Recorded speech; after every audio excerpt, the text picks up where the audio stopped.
দীর্ঘদিন বাদে আবারও রাস্তায় কংগ্রেস কর্মীরা। প্রদেশ কংগ্রেস অফিস বিধান ভবনে বিজেপির হামলার প্রতিবাদে বিধান ভবন থেকে মিছিল করল প্রদেশ কংগ্রেস। মিছিলে পথ হাঁটলেন প্রদেশ কংগ্রেস সভাপতি অধীর চৌধুরী, প্রদীপ ভট্টাচার্য সহ অন্যান্য নেতারা। মিছিল থেকে আওয়াজ উঠল রাহুল গান্ধীর জিন্দাবাদ। শুক্রবার প্রদেশ কংগ্রেস দফতরে রাহুল গান্ধীর ছবিতে কালি লাগিয়ে দেওয়া হয় বলে অভিযোগ। গোটা ঘটনার প্রতিবাদে স্লোগান ওঠে মিছিল থেকে।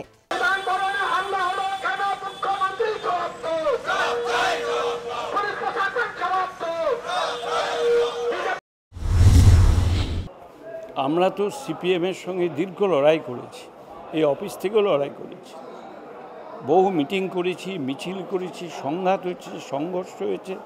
আমি রাত্রি জেগে বাংলা বন দেখে এই অফিসে কাটিয়েছি, কিন্তু কোনোদিনও অফিস আক্রান্ত হয়। বিজেপি আশ্রিত এক সমাজ বিরোধী নেতৃত্বে আমাদের সদর দপ্তর বিধান ভবন আক্রান্ত হয়। আমরা রাজ্য সরকারের কাছে এবং রাজ্যের প্রশাসনের কাছে এই ধরনের যারা দুষ্কৃতী বিজেপি পুষে রেখেছে সারা বাংলায়, তাদের গ্রেপ্তারের দাবি জানাচ্ছি। তবে এইসবের মধ্যেও অস্বস্তি বিধে রইল। প্রদেশ ঘোষিত কর্মসূচি সত্ত্বেও অধীর চৌধুরী সেই কর্মসূচিতে এলেন না।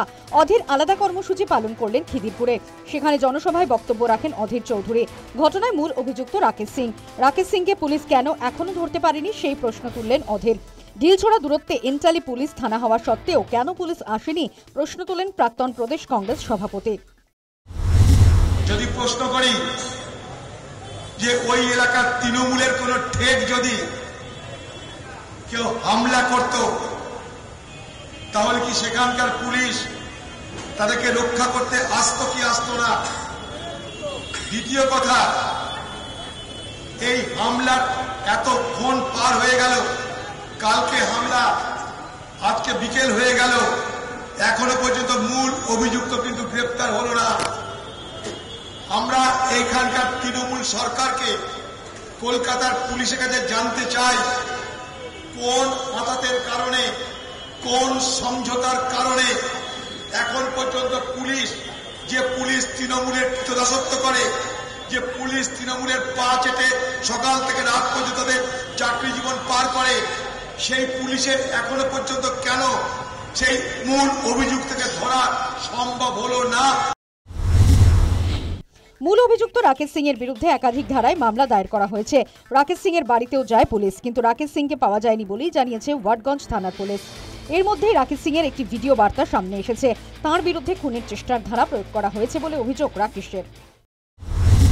कल के मेरे जुर्म, मेरा छोटा सा एक जुर्म था कि मेरे देश के प्रधानमंत्री माननीय नरेंद्र मोदी की मां स्वर्गीय माता को जिस तरीके से अभद्र टिप्पणी कांग्रेसियों ने और कांग्रेस के लोगों ने दरभंगा में जो किया था, तो कल मैंने एक छोटा सा आंदोलन किया था, वो मेरा बंगाल में बहुत बड़ा जुर्म हो गया है।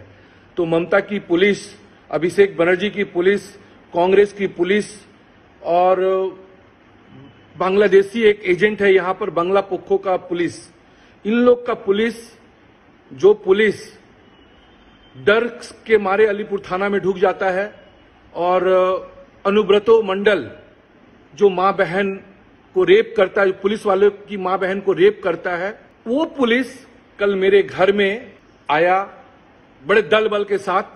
लगा कि राकेश सिंह बहुत बड़ा एक आतंकवादी है, गिरफ्तार करने के लिए। तो खैर गिरफ्तार नहीं कर पाया, मगर मेरे कुछ साथियों को गिरफ्तार किया है। और वो साथी एक विजय हमारे भाई हैं, उनको वुडलैंड हॉस्पिटल से गिरफ्तार किया है। मेरे ऊपर में जो जुर्म दिया गया है कि हम अटेम्प्ट टू मर्डर, ये धारा लगाया गया है। राहुल गांधी के मुंह पे काला दाग लगाने के जुर्म में 307। वाह रे कलकत्ता पुलिस, हमने जो किया ठीक किया। मेरा जो आंदोलन था पूरा शांतिपूर्वक आंदोलन था, और हम जो किए, एक अपने प्रधानमंत्री की मां के लिए जो किए, राकेश सिंह उसमें फक्र करता है। বিহারে ভোটাধিকার যাত্রার মধ্যেই কংগ্রেসের এক কর্মী নরেন্দ্র মোদীর মায়ের সম্পর্কে অপশব্দ ব্যবহার করেছিলেন বলে অভিযোগ। সেই ঘটনার রেশ এসে পড়েছে রাজ্যেও। বিহার যাত্রার পরবর্তী সময়ে কংগ্রেস তৃণমূলের ঘনিষ্ঠ সম্পর্ক নজরে আসে। এই ঘটনার রেশ কি পড়তে পারে সেই সম্পর্কেও? News time.